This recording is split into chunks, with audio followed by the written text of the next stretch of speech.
A group of tourists treated an enormous crocodile like a harmless photo prop, until the animal suddenly reminded them exactly what it was capable of. On December 20th, 2020, a group of local tourists visited the Ave Dakpa Crocodile Resort in Ghana.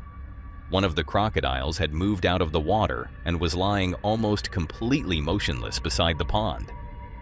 Because the animal appeared calm, several members of the group gathered around it and began taking photographs. But instead of maintaining a safe distance, they moved close enough to touch the crocodile's back.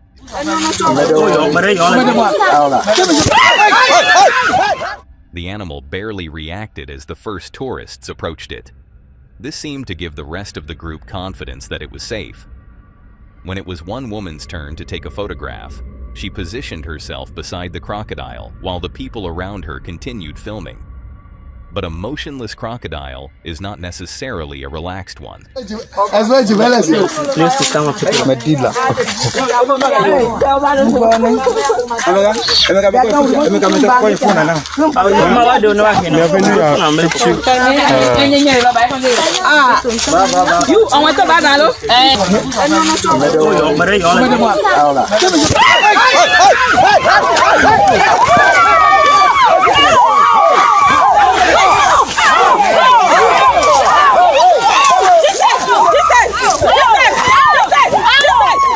Without warning, the animal twisted around and lunged toward the woman. The tourists immediately scattered as the crocodile snapped at her, causing her to fall while others desperately tried to pull her away. She suffered injuries during the attack, but was taken to a medical facility, treated, and discharged afterward. Even more concerning, the incident was reportedly not immediately reported to the district authorities by either the visitors or the tour guide. An investigation later found security failures at the site, including the absence of revenue staff when the attack occurred. The resort was temporarily closed in January 2021. It did not reopen until March 2024 after new safety measures were introduced. These included a trained tour guide, a buffer designed to prevent visitors from approaching the crocodiles too closely, and additional approvals from agencies including the police, fire service, and Environmental Protection Agency. The woman was fortunate to escape without more serious injuries. The footage showed how quickly an animal that appeared completely still could attack the moment someone entered its striking distance. But if you thought this accident was terrifying, the next one happened even faster. An Australian journalist was reporting live from the streets of Los Angeles when a police officer suddenly raised a less lethal launcher and fired directly toward her. On June 8, 2025, 9 News correspondent Lauren Tomasi was covering protests that had erupted following federal immigration raids across the city.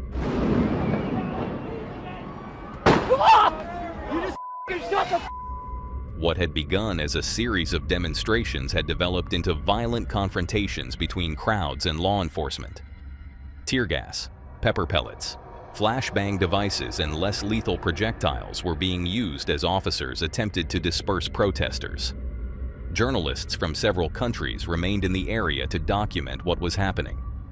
Many were visibly carrying cameras and wearing press credentials, but this did not prevent them from becoming caught between police lines and the crowds. Tomasi was standing beside her camera operator and delivering a live report when an officer nearby turned in their direction.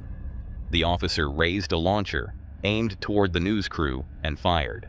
After hours of standing off, this situation has now rapidly deteriorated. The LAPD moving in on horseback, firing rubber bullets at protesters, moving them on through the heart of LA. Come on!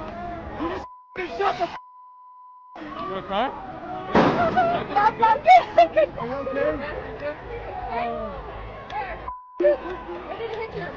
Just got like that.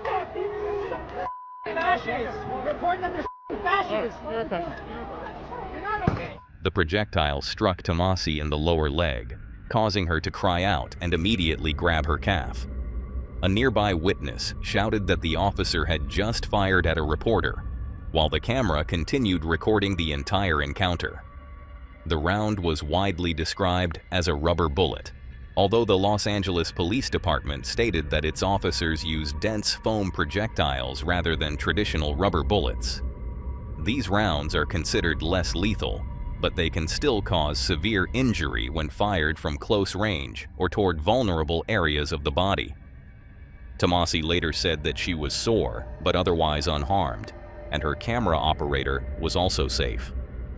However, she was not the only journalist injured while covering the unrest. Reporters and photographers described being struck by projectiles, exposed to tear gas, and forced away from areas they were attempting to document. The LAPD said its Professional Standards Division would review allegations of excessive force connected to the protests, while Police Chief Jim McDonnell said the department was concerned about members of the media being struck by crowd control munitions. Australian Prime Minister Anthony Albanese described the footage as horrific and confirmed that his government had raised the incident with United States officials. He also emphasized that Tomasi had been clearly identifiable as a journalist when the round was fired. Tomasi escaped with bruising and pain, but the footage demonstrated how quickly covering a public protest could become dangerous. She had been standing behind a camera, clearly reporting on the confrontation, until, without warning, she became part of it. And that takes us to a 25-year-old man who had positioned himself beside an active railway line, believing he could remain close enough to capture the perfect video without being struck. On January 21, 2018, R. Shivakumar stood beside the railway tracks near Borabanda Station in Hyderabad, India. Holding his phone toward himself, he began recording as a multimodal transport system train approached from behind. He wanted the train to pass through the background of his selfie video. But instead of filming from a safe distance, Shiva remained dangerously close to the track. As the train moved closer, its driver repeatedly sounded the horn. People nearby also warned Shiva to move, but he appeared convinced that he still had enough space and continued smiling into the camera. At one point, someone could be heard urgently calling out to him. Shiva reportedly responded by asking them to wait, refusing to abandon the recording as the train rapidly closed the remaining distance. Hey! Wait! ఒక్క నిమిషం.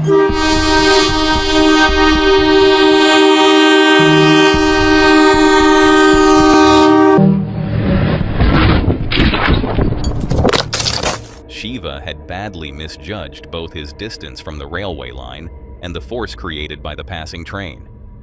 It struck him from behind and threw him away from the track. His phone continued capturing audio as the people nearby rushed toward him.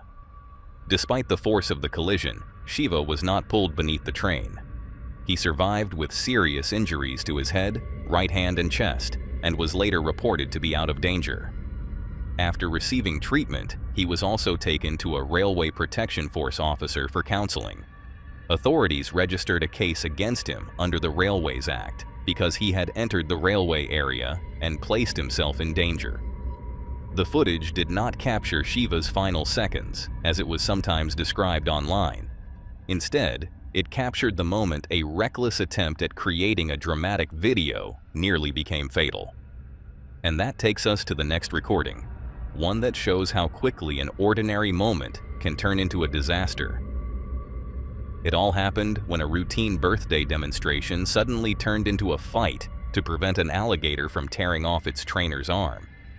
On August 14, 2021, trainer Lindsay Bull was leading a private birthday group through Scales and Tails, Utah, a family-run reptile facility in West Valley City.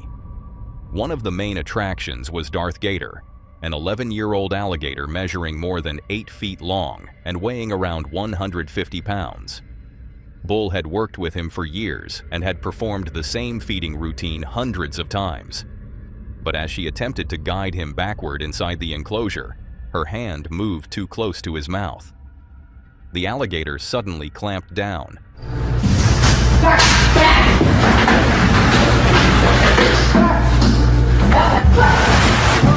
Uh-oh, we want me here. We want me here. We got trouble in here. We want me here. Oh, man. Hey, we got trouble!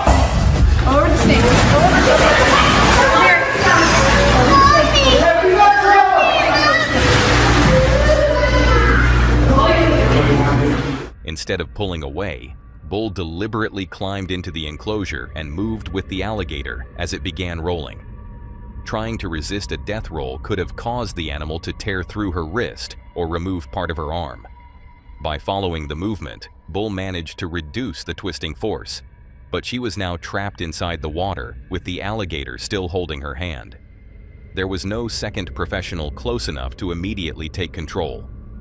The adults attending the birthday party had no formal training, yet several of them realized that waiting for help could cost Bull her hand or her life. Donnie Wiseman climbed into the enclosure and threw himself across the alligator's back, using his body weight to prevent it from rolling again. Once Darth Gator was partially restrained, Bull remained remarkably calm and began coaching the people around her through the rescue.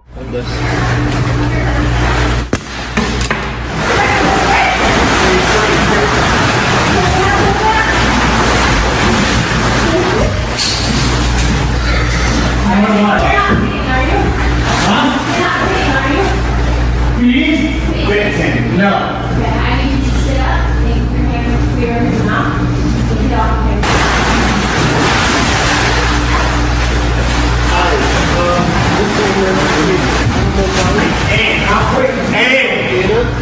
Baby! Come here. She's dead. Wiseman continued holding the animal down, while Bull waited for it to loosen its grip and readjust its jaws. The moment it opened its mouth, another guest, Todd Christopher, pulled Bull away from the alligator and out of the enclosure.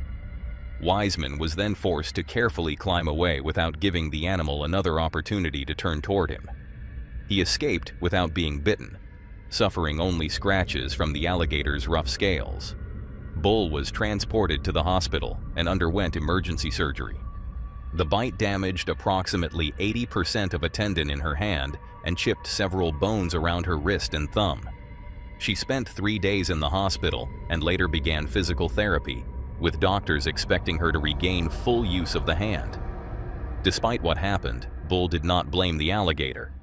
She believed Darth Gator had reacted instinctively during feeding and had mistaken her hand for food.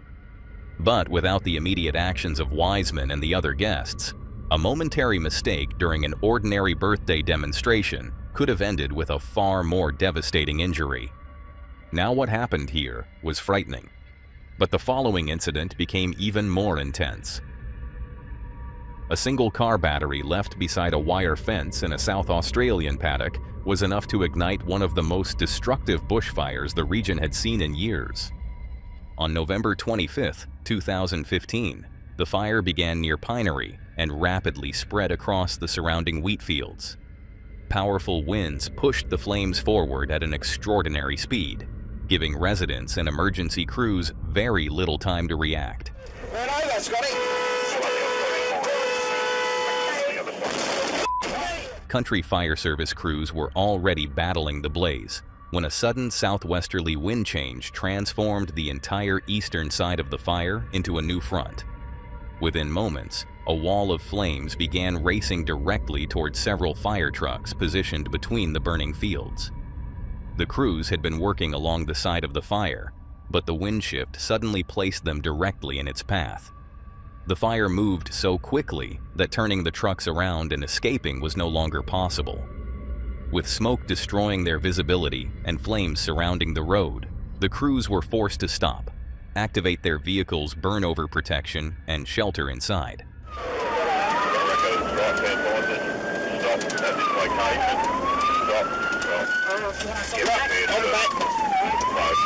Here it comes, the head's coming. Nick, slow down.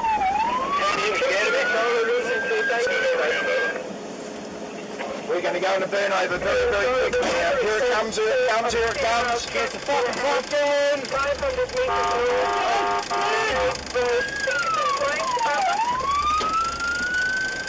Burn over, Scotty, burn over. Burn over, Scotty.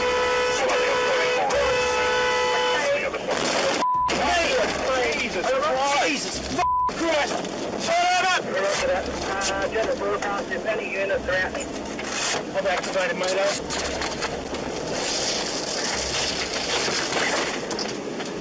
Who's out the back?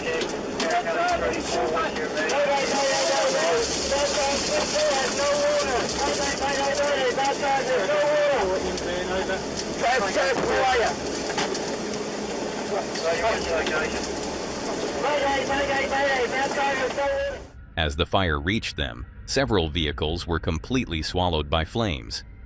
The crews could do little more than remain inside and trust that the trucks would protect them from the extreme heat. Despite the intensity of the burnover, every firefighter involved survived. The crews trapped inside their vehicles escaped without serious injuries, but several trucks suffered extensive damage from the heat. Windows failed, hoses and exterior fittings melted, and metal components warped as the flames passed over them. Some of the vehicles were damaged beyond repair. Although the firefighters in the footage survived, the wider Pinery fire had a devastating outcome. It killed 2 civilians, destroyed approximately 91 homes, and burned around 82,500 hectares of land. More than 1,700 firefighters would ultimately respond before the blaze was brought under control. For the crews trapped in the burnover, the footage captured the moment an ordinary firefighting operation became a fight for survival, one in which their training, their vehicles, and only a few centimeters of metal separated them from the flames outside. And that takes us to this next case, where a Michigan officer was sitting inside his patrol vehicle during a routine commercial traffic stop when an unrelated car suddenly crossed the freeway and struck him from behind. On the morning of September 13th, 2024, motor carrier officer Daniel Kerstetter stopped a semi-truck along northbound Interstate 75 near Dix Highway in Lincoln Park, Michigan. Kerstetter was a uniformed member of the Michigan State Police who specialized in commercial vehicle enforcement. After pulling over the semi, he parked his patrol SUV behind it and began carrying out the inspection. More than an hour passed without any indication that the traffic stop itself was becoming dangerous.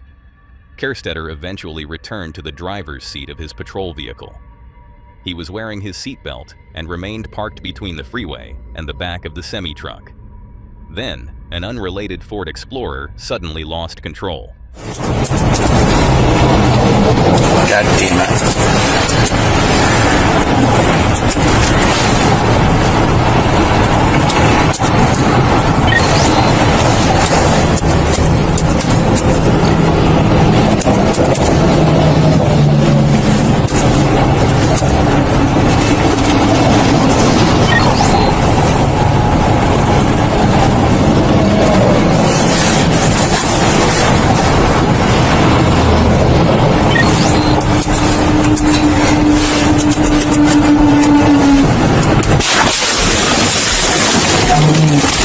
Both lanes, middle and right.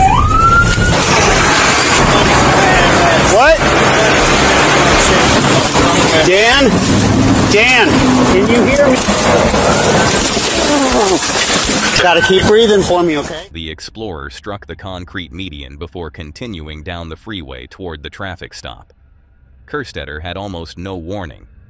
The vehicle slammed into the rear of his patrol SUV with devastating force, pushing it forward and crushing it against the back of the semi-truck. Emergency responders had to extract Kerstetter from the wreckage before transporting him to Detroit Receiving Hospital in critical condition. The woman driving the Ford Explorer died in the crash. The semi-truck driver was not injured. Kerstetter remained on life support for 2 days, but was unable to recover from his injuries. He died on September 15th after his family made the decision to donate his organs. He was 45 years old and left behind a wife and 3 children. Kerstetter became the 57th Michigan State Police officer to die in the line of duty. Nothing about the truck inspection suggested that the stop was about to turn fatal. The danger did not come from the driver Kerstetter had pulled over, but from another vehicle he never had the opportunity to avoid. But what happened next did not involve just one victim. It affected everyone nearby. An 85-year-old man watched a violent tornado move toward his neighborhood, believing until the final moments that it was going to miss his home. On the evening of April 9th, 2015, Clem Schultz and his wife Geraldine, known as Jerry, were inside their home in Fairdale, Illinois. They had just finished dinner when Jerry looked outside and noticed a massive tornado approaching the community. Clem initially believed the storm would pass west of the house. He went upstairs to collect lanterns in case the electricity failed, and then began recording the tornado through an upstairs window. The storm was an EF4 tornado with estimated peak winds of approximately 200 miles per hour. It traveled for more than 30 miles, growing powerful enough to destroy homes, throw vehicles, and carry debris enormous distances.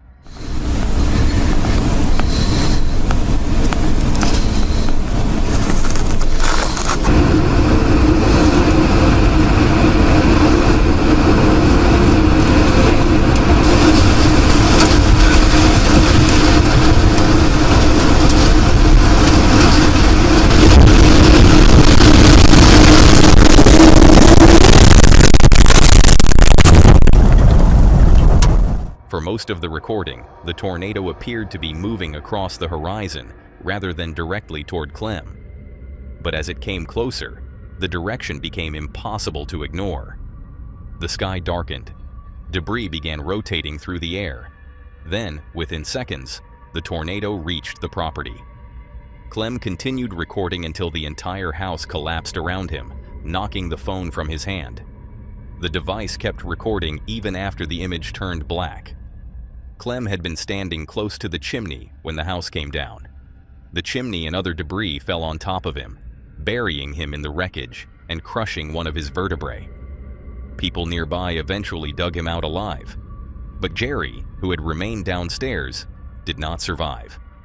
Their 69-year-old neighbor and close friend, Jacqueline Closa, was also killed after attempting to shelter inside the shower of a home that had no basement. The tornado killed 2 people and injured 22 others as it tore through the region. Entire sections of Fairdale were destroyed. Clem had continued filming because the tornado still appeared as though it might pass beside the property. By the time he realized it had changed direction, there was no longer enough time to reach a safer shelter or warn his wife downstairs. And in the next case, a routine moment ended with consequences no one could reverse. August 28, 2009. A California Highway Patrol officer named Mark Saylor is behind the wheel of a Lexus sedan. He's not on duty. This is just a casual drive. His wife, Cleofe, is in the passenger seat, with their daughter Mahala and brother-in-law Chris sitting in the back. They're heading northbound on California State Route 125, just outside of Santee, California. Everything about the trip feels normal. A typical Friday evening. Nothing out of the ordinary. But just minutes later, this would become one of the most horrifying automotive tragedies ever captured on a 911 call. At around 7 p.m., a call comes in. It's Chris, and his voice is filled with panic. You can hear him shouting. He's begging the operator for help. Something is wrong with the car. The accelerator is stuck, and they can't stop. 911 emergency, what are you reporting? Yeah, we're in a Lexus. I'm sorry, your cell phone's cutting out. We're going north 125. Mm-hmm. And our accelerator's stuck. I'm sorry? Our accelerator's stuck. We're on 125 and we're in break. Okay, northbound 125, where are you passing? We are passing, where are we passing? We're going 120, Mission Gorge. We're in trouble. We can't, there's no break. Okay. Gorge and freeway half mile. Okay, and you don't have the ability to, like, turn the vehicle off or anything? We're approaching an intersection. We're approaching an intersection. Okay. We're approaching an intersection. Hold on. Pray. Okay. Oh, shoot. Oh. Okay. Hello?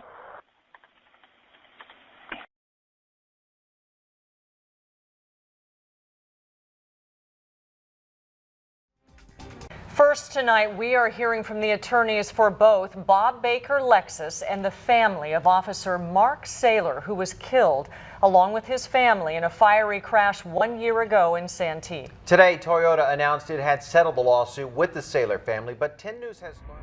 Seconds later, all 4 people in the car would be gone.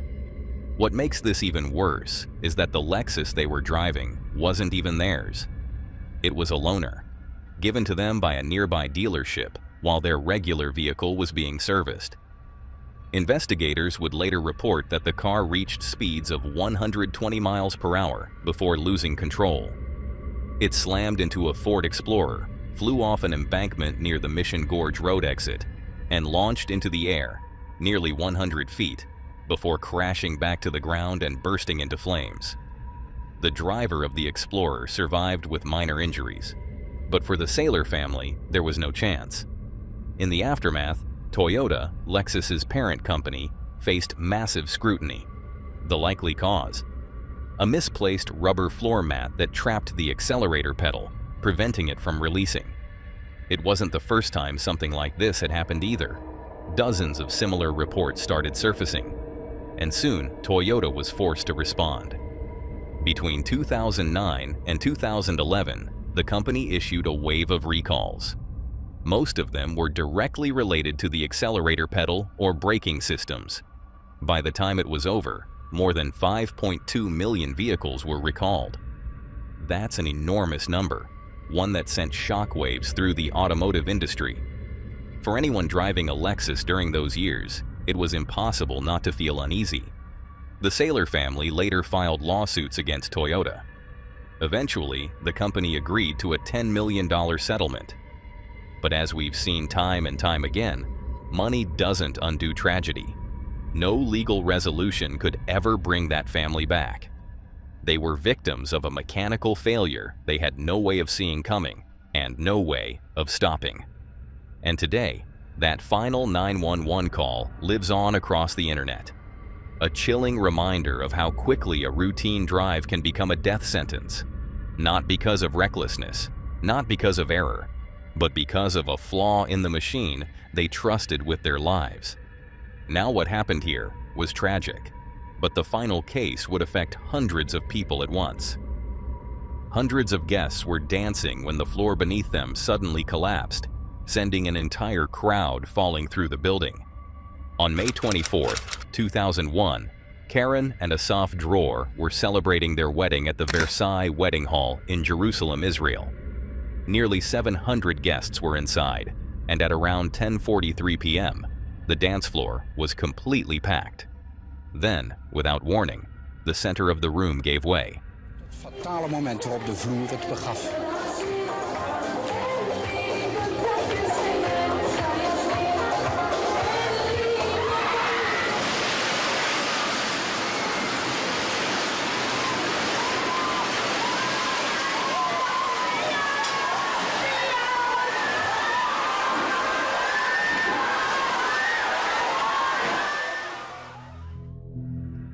A large section of the floor collapsed instantly, pulling guests, tables, and chairs into the opening. The concrete crashed through the levels below, burying people beneath debris as those near the edges desperately tried to escape. The entire disaster was captured by the wedding videographer. 23 people were killed, and more than 350 were, or Heart of Gold, by Israeli singer Sarit Haddad. After learning that the song had been playing during the disaster, she reportedly stopped performing it. The Versailles Wedding Hall collapse became one of the deadliest civilian disasters in Israel's history. A celebration that ended in tragedy because the building beneath the guests had never been safe. That's all for today, folks. If you like to see more of this creepy content, click on the video on screen.